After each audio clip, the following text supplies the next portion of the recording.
bahkan keluarga dengan Tuhan. Di kelompok kami, doa bersama itu sudah dilakukan namun belum rutin.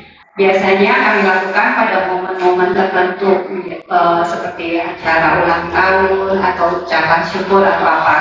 Kemudian manfaatnya apa? Yang paling utama adalah memupuk iman anak. Selain itu menambah kebersamaan. Selain itu melatih anak untuk memimpin doa. Karena di dalam doa bersama itu biasanya tugasnya bergantian. Selain itu juga melatih anak untuk membaca kitab suci. Di sesi itu mungkin bisa menjadi curhat pengalaman anak dan pengalaman orang tua selama mereka satu hari. Mengajak anak membuat komitmen ya setiap. Contohnya apa Bu, komitmen? Pokoknya setiap sebelum tidur gitu Pak. Nah, komitmen ini hanya untuk anak atau untuk keluarga? Keluarga. Strategi apa yang dilakukan untuk mengawali doa? Salah satunya adalah menentukan waktu yang tepat untuk bisa duduk bersama, misalnya saat hendak makan malam atau mau tidur. Hampir semua malah di kelompok kami itu sudah ada doa bersama dalam keluarga, namun memang belum konsisten. Itu yang jadi penyakit kami bersama. Kami mencoba merumuskan bagaimana caranya untuk menjaga atau merawat kebiasaan itu. Yang pertama, kita akan bikin komitmen duduk kembali seluruh anggota keluarga, tentunya termasuk ayah dan ibu, karena itu yang paling penting. Anak kan semuanya melihat dari kita ya. Kemudian kita akan tentukan jadwal doa, misalnya doa makan. Kalau doa makan tadi ada juga sih yang cerita kadang nggak biasa makan bersama, cuman kalau tidur mungkin bisa bareng lah ya jam 8 atau jam 9. Jadi kita bisa bikin komitmen doa akan dimulai pukul 8 atau 9, lihat kondisi anak. Lalu ini untuk saya pribadi, kadang udah sepakat jam 9, tapi kakaknya masih main HP, adiknya masih pengen nonton. Kalau saya akan bikin alarm, jadi ada reminder di alarm, ketika alarm itu bunyi, nggak ada alasan, semua masuk kamar, doa, nyalakan lilin dan berdoa sebelum tidur. Itu kemudian selain membuat jadwal, ya contoh pasti harus selalu datang dari orang tua dulu ya. Mungkin ketika di awal orang tua yang akan memimpin doa, kemudian nextnya kita ketika selesai doa kita minta untuk tugas besok yang pimpin doa kakak ya. Jadi anak tuh udah udah punya tanggung jawab dan mungkin nanti diingatkan lagi ketika habis makan malam, kak, untuk doa nanti malam kamu udah siap tuh. Meskipun doanya mungkin sederhana atau simpel ya nggak apa-apa. Maaf, tadi kami berdiskusi mengawalinya saja dulu.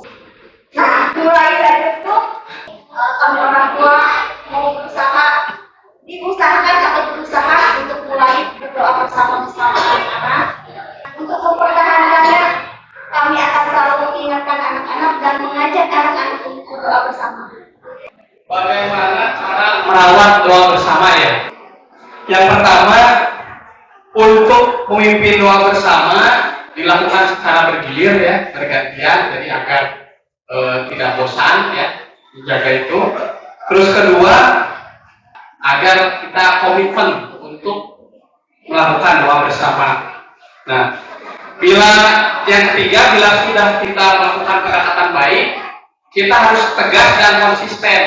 Jadi tiap hari kita harus konsisten untuk melakukan doa bersama. Ini luar biasa.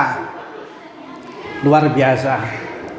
Kita tadi sharing spontan mengenai manfaat doa bersama di keluarga.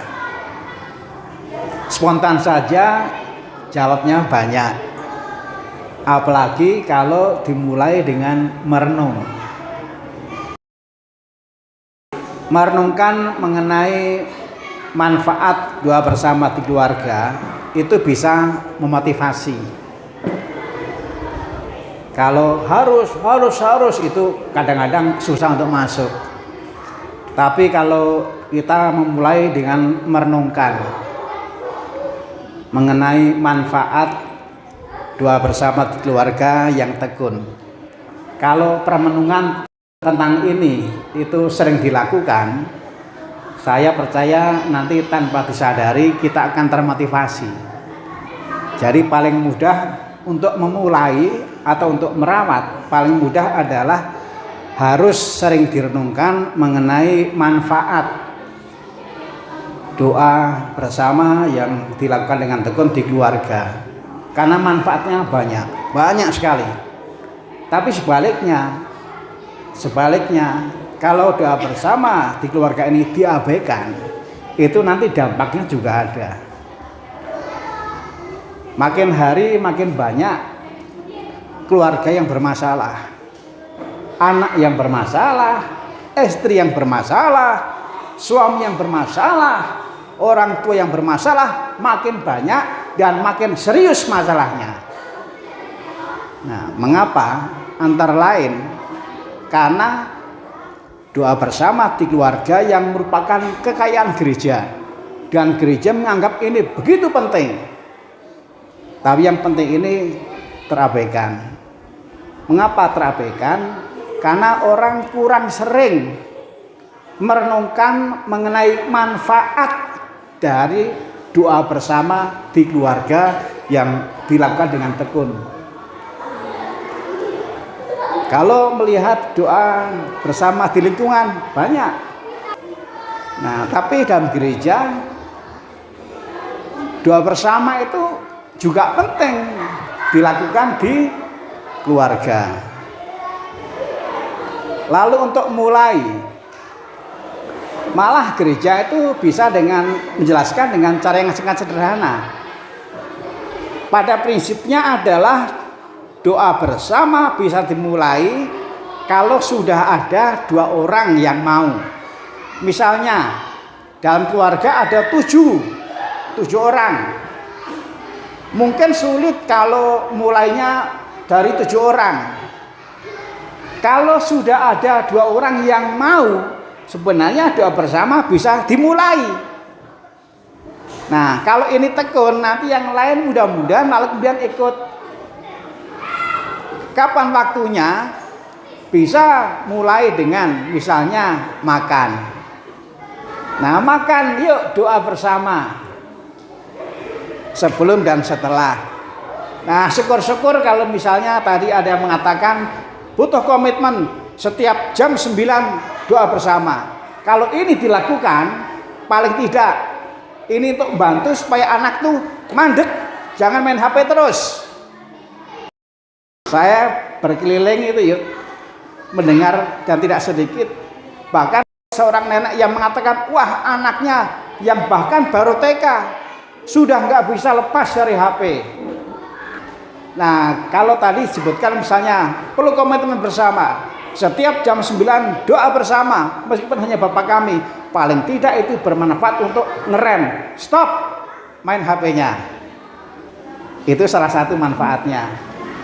Jadi doa bersama di keluarga salah satu manfaatnya adalah untuk membantu supaya kalau ada orang yang kecanduan atau ketergantungan terhadap HP direm.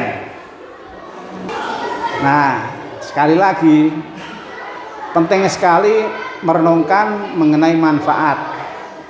Manfaatnya banyak, jauh lebih banyak dari yang tadi kita ungkapkan, jauh lebih banyak dari yang kita sadari. Nah, yang tidak kalah penting itu adalah doa bersama di keluarga yang dilakukan dengan tekun. Ini sebenarnya juga bisa menjadi warisan bagi anak-anak. Siapa sih orang tua yang tidak kepengen memberi warisan? Dan siapa orang tua yang kepengen ketika warisan diberikan lalu dijual? Nggak ada kan? Kita ingin memberikan warisan yang nggak bisa dijual, yang nggak mungkin dicuri, dan warisan itu berupa kebiasaan berdoa bersama di keluarga. Dan kalau anak itu mendapatkan warisan itu, nanti kalau anak itu sudah berkeluarga, dia juga akan menghidupi itu. Tapi kalau anak tidak pernah mendapatkan warisan ini, sulit untuk juga membuat budaya doa bersama di keluarganya. Jadi ternyata kalau melihat jauh ke depan, doa bersama itu di keluarga yang dilakukan dengan tekun juga bermanfaat, bahkan berjangka panjang. Nah ini saya kira juga baik untuk direnungkan. Jadi sekali lagi kita biasa merenung, kita biasa mengingat-ingat. Renungkanlah, ingatlah tentang manfaat doa bersama di keluarga yang ternyata itu kalau diabaikan dampaknya juga luar biasa. Tapi sebaliknya kalau ini dilakukan dampaknya juga luar biasa. Bahkan saya percaya kita sebagai orang tua nanti sudah dipanggil Tuhan, warisan ini akan tetap dikenang oleh anak cucu kita. Terima kasih. Baik, terima kasih rekan-rekan atas peneguhannya Bapak Ibu.